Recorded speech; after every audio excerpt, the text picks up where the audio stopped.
Hey you! Leave the jacket and get out! Welcome to Pixarize's scene for Vitamin K Deficiency, part of our series on the vitamins. In our last scene, we found ourselves at home in our kitchen, powering through some breakfast and learning about some basic vitamin K biochemistry. In this scene, we find ourselves in someone else's kitchen. Someone very famous for being very mean.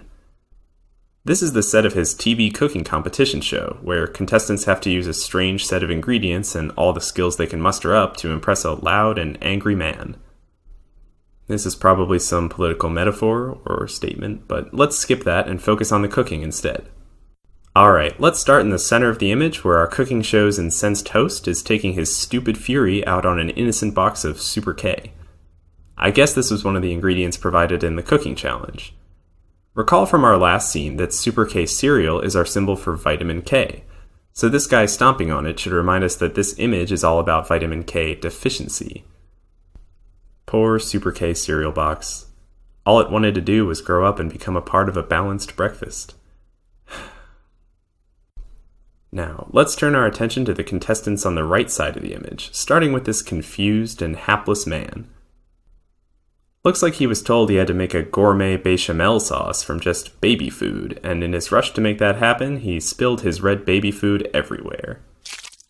The spilled red baby food should help us remember neonatal hemorrhage, since, it's red baby food that kinda sorta looks a lot like splattered blood.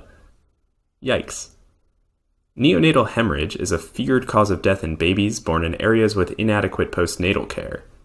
See, newborn babies have uncolonized intestines. Recall from our vitamin K biochemistry scene that vitamin K is synthesized by the bacteria in our gut. Baby guts don't produce vitamin K, and it isn't transferred in breast milk either.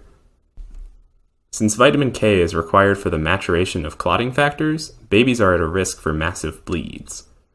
Nowadays, infants are given vitamin K injections at birth to prevent this, but that's not always done in places where modern postnatal care isn't available. It's important to remember a couple of lab values seen in the setting of neonatal hemorrhage. Check out the formula-drenched timer at our contestant station. Looks like he's got around 5 minutes to clean this mess up before his pappardelle is ready, so we better hurry up.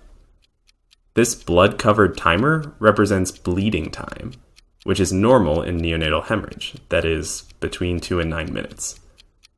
This is because bleeding time is a measurement of primary coagulation, the coagulation that relies on platelet aggregation, and that isn't affected by a vitamin K deficiency. Vitamin K deficiency only affects the factors of secondary coagulation, specifically 2, 7, 9, and 10. Speaking of which, check out the other contestant hopelessly attempting to help our first guy with his baby formula disaster. This hero has come brandishing a fresh roll of paper towels. These paper towels represent prothrombin time, or PT. Since everyone calls toilet paper TP and paper towels PT. Everyone. This guy raising his PT paper towels high in the air is there to remind us that PT is elevated in neonatal hemorrhage. And if we look behind the PT paper towel roll, we can see that no one has even started peeling that sack of potatoes. Everyone calls paper towels PT, and everyone calls potatoes PTT, right? Right. Potatoes, P-O-T-A-T-O-E-S? Yeah, you agree. These PTT potatoes high up off the ground remind us that PTT is elevated in these cases as well. Both PT and PTT are elevated because vitamin K-dependent cofactors are integral to both the intrinsic and extrinsic pathways of secondary coagulation. Keep in mind that our bloody time or bleeding time isn't raised though, it's just sitting on the counter. Okay, we've finished covering newborn hemorrhage, the result of a physiologic vitamin K deficiency. Now let's quickly run through a few secondary causes. First, look at what our PT paper towel clutching guy has brought along with him. Looks like it's a bottle of antimicrobial spray. Wow, what a great friend. This antimicrobial spray bottle is our recurring symbol for antibiotics. The prolonged usage of broad-spectrum antibiotics can lead to destruction of the normal gut flora and subsequent loss of vitamin K production by gut bacteria.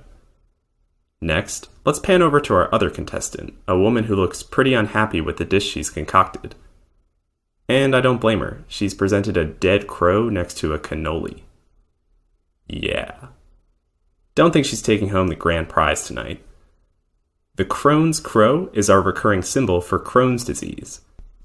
In Crohn's, malabsorption from a compromised intestinal lining leads to vitamin K deficiency.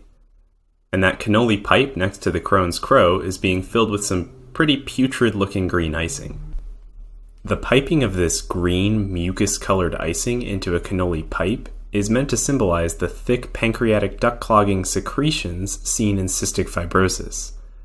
The inability to deliver pancreatic enzymes to the gut causes poor fat breakdown and absorption, which in turn results in poor absorption of fat-soluble vitamins. Remember that these fat-soluble vitamins are A, D, E, and importantly, vitamin K. Patients with cystic fibrosis are thus at a higher risk for vitamin K deficiency and bleeding complications, which is a high-yield fact that exam writers love to include on boards and shelf exams. And that's it. I was going to scream at you continuously like the host of this show would do for the whole video, but I don't believe in that teaching style. We still managed to cover all the high-yield information on vitamin K deficiency that you need to know for the boards, so I'd say this dish turned out pretty well. Taste is always more important than presentation, right? And that higher step score is definitely going to taste pretty sweet. Well, until next time.